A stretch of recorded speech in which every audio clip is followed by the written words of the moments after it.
بأسر ميديا سلامتانا يبصحكم زخبركم تخاتلتنا نلوم زتسنادو زيناتات كنس عبالكم عرست زينا كنقدم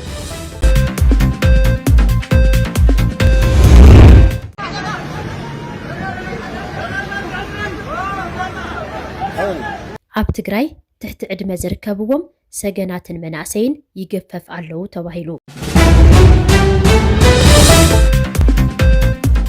ንውድብ ስምረት ሓዊሱ 6 ውድባት ፖለቲካ ዘይሳተፋሉ ሻብዓይ ሃገራዊ መረፃ ኢትዮጵያ መረፃ ዘይካየድለን ክልላት ዕላው ኮይነን ኣሜሪካ ኣብ ልዕሊ ኢራን ሓዱሽ መጥቃዕቲ ጀሚራ ዝርዝር ይቀጽል ምክትታልኩም ንዕድም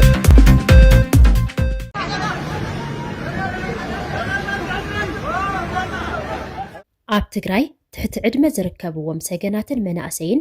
እናተገፈፉ ናብ ወታደራዊ መሰልጠኒ ይውሰዱ ኣለዉ ተባሂሉ ኣብዚ እዋን ትግራይ በፂሓቶ ንዘላ ኣሰካፊ ፖለቲካዊ ቅልውላው ስዒቡ ንዓቕመ ኩናት ዝበፅሑን ዘይበፅሑን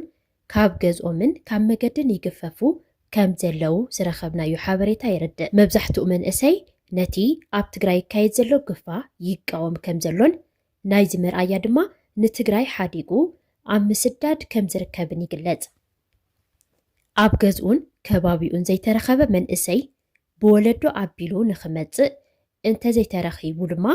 እቶም ወለዲ ንኽእሰሩ ይግበር ከም ዘሎ ሓቢሩ ካብቶም ተገዲዶም ዝተወሰዱ መናእሰይ ካብ መኪና ዘሊሎም ከሃድሙ ኣብ ዝፈተንሉ እዋን ዝመቱ ከም ዘለውን ካብቲ ማእኸል መሰልጠኒ ከምልጡ ዝፈተኑ ድማ ብዋርድያ ተተኪሱሎም ዝተጎድኡ ከም ዘለው ይግለጽ ካብ ግፋብ ተወሳኺ ገዛ ስንቂ ኣዋፅኡ እናተባሃለ ብገንዘብን ብዓይነትን እቲ ሕብረተሰብ ንከዋፅእ ይግደድ ከም ዘሎ ተሓቢሩ ኣብ ትግራይ 38 ኣብ ኣምሓራ ድማ 8 ክልላት መረፃ ከም ዘይካየድ ቦርድ መረፃ ኢትዮጵያ ኣፍሊጡ ኣካቢት ቦርድ መረፃ ኢትዮጵያ ወይዘሮ ሜላተወርቅ ሃይሉ ነቲ ቀጻሊ ሰሙን ዝካየድ መረፃ ኣመልኪታ ኣብ ዝሃበቶ ጋዜጣዊ መግለጺ ብሓፈሻ ኣብ 46 ክልላት መረፃ ኣይካየድን ኢላ ኣብቲ 24 ግንቦት ዝካየድ ሻብዓይ ሃገራዊ መረፃ 42 ውድባት ፖለቲካ ክሳተፉ እዮም ዝበለት እቲ ኣካቢት 6 ውድባት ፖለቲካ ድማ ካብ ውድድር ወፃኢ ምዃኖም ገሊጻ ካብቶም ዘይወዳደሩ ውድባት ፖለቲካ እቶም 3 ኣብ ትግራይ ዝንቀሳቐሱ ስምረት ቃንጫ ሓቂ ትንሳኤ 70 ደርታ ምዃኖም ወይዘሮ ሜላተወርቅ ገሊጻ ኣብ 9 ውድባት ፖለቲካ 80 ሕፁያት ተወዳደርቲ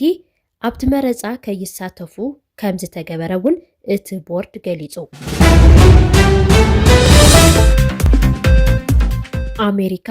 መጥቃዕቲ ምክልኻል ዝበለቶ ሓዱሽ ደብዳብ ኣብ ልዕሊ ኢራን ፈጺማ እስራኤል ብወገና ኣብ ልዕሊ እቲ ብኢራን ዝሕገዝ ዕጡቕ ሓይሊ ሊባኖስ ሂዝቦላህ ከቢድ መጥቃዕቲ ከም ዝፈጸመት ኣፍሊጣላ ኣሜሪካ ኣብ ልዕሊ ኢራን ስጉምቲ ዝወሰደት ዘተ ክልቲአን ሃገራት ኣብ ዝካየደሉን ተስፋ ኣብ ዝተገበረሉን እዋን እዩ እዚ ሓዱሽ መጥቃዕቲ ኣሜሪካን እስራኤልን ነቲ ስምምዕ ምቁራጽ ኩናት ክልቲኦም ወገናት ናብ ሓደጋ ዘእቱ እዩ እናተባሃለ ይርከብ